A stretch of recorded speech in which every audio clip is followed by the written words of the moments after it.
দেবো। প্রথমেই আমি বানটা নিয়ে নিয়েছি, যেটা আমি অলরেডি বাটারে একটু সেকে রেখেছিলাম।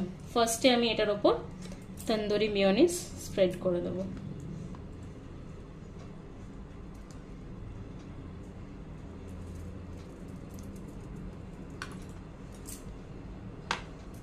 তারপর আমি এটার ওপর লেটাসটা দিয়ে দিচ্ছি।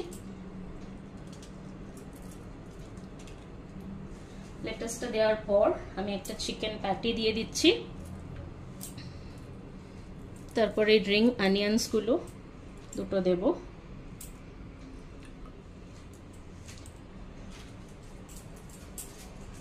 তারপর আমি একটা চিজ স্লাইস দিয়ে দেব।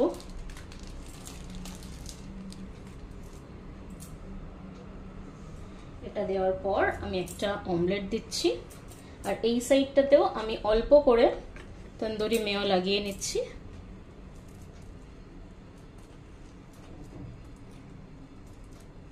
দিয়ে এটাকে এভাবে আমি করে দিচ্ছি। এবার নেক্সট যেটা আমি করব, সেটা আমি তাওয়াটাকে অলরেডি হিট করে রেখেছি। তো এভাবে আমি একটু বসিয়ে দেবো, যাতে আমার এই চিজ স্লাইসটা একটু মেল্ট হয়ে যায়। এভাবে আমি একে একে বানিয়ে নিই, দিয়ে আপনাদের দেখাচ্ছি।